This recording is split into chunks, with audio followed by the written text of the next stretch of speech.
CLI is shining the spotlight on what is really a very underserved market. And it's a market that has the purchasing power and has the persistent demand that we can all sell into.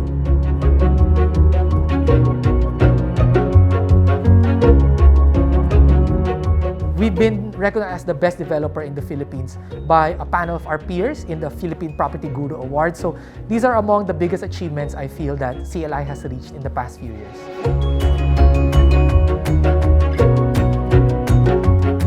Grant is also one guy who studies his craft very well, no? And if there are issues that's on his table, he makes sure that he is able to weigh things very carefully. A great CFO acts like a partner to operations. This is where Grant and I mesh very well because we good synergy, meaning he knows what I'm doing, I know what he's doing, and I think it's the type of CFO that's open to learning and really getting his hands dirty in the operation. I was very much impressed with the way he brought us through the process.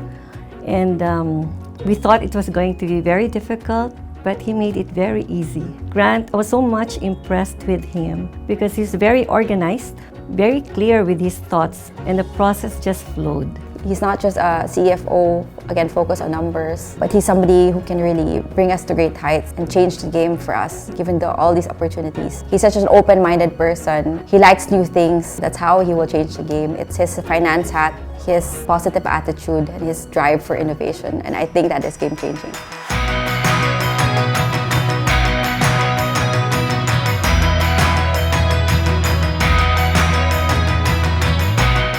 You use finance as a tool to help lead and strategize the company. Our bar for integrity and ethics is higher because we hold the money.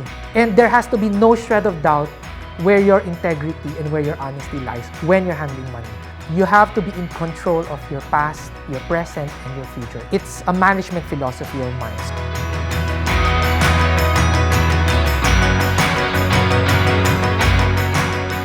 The numbers are just a tool. It's a language. Knowing your numbers well simply allows you to translate what's happening on the ground into numbers that everyone should be able to understand. So that's the good thing about him being that CFO who understands the operational side. And when it gets translated to the numbers, he fully understands how it happened that way. He can translate finance concepts into very simple language and keep everybody interested.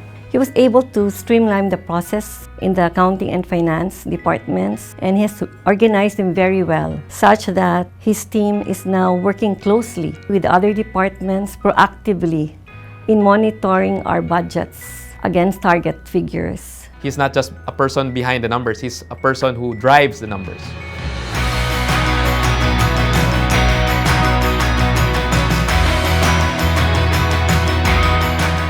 As a leader, he's very action-oriented.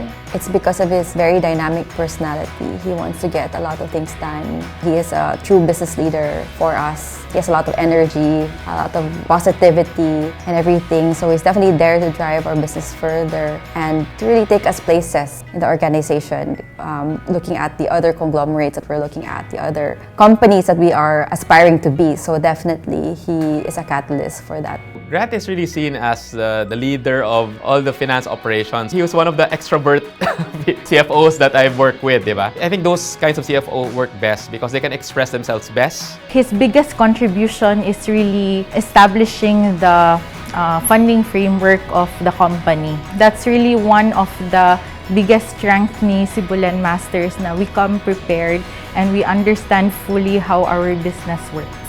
He's able to provide meaningful insights and solutions that are meaningful and valuable to the company. He was very instrumental and his ways were very remarkable. He brought a very successful ideas to the company when we had our initial public offering.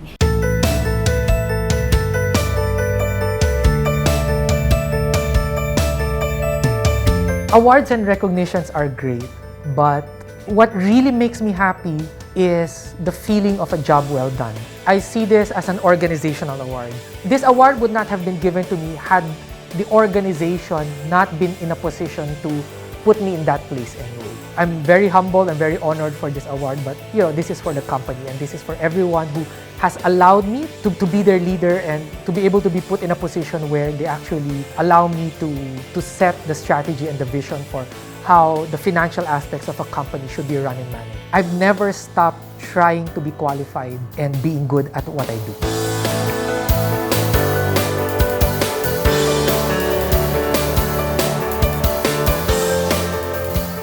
Youth brings with it its dynamism.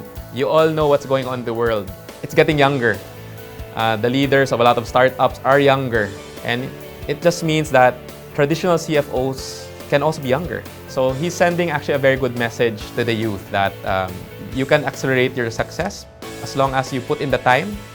And remembering that being a successful CFO, it's not just about the numbers, it's about the people that you are succeeding with. He deserves this award, and it inspires us to do more, and hopefully inspires other companies, not just conglomerates, but companies on the same boat as us, who are aspiring to be bigger than we are in the Philippines, but of course also in Vismin, that we don't have a lot of opportunities versus the others. So it means a lot for us, and I really truly believe that Grant deserves it.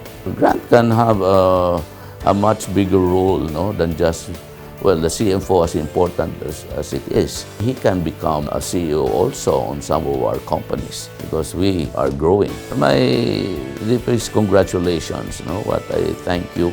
We're happy for the honor that you are given for this award, but it is also very much our honor in Sibulan Masters. My family and also the entire CLI team congratulate you.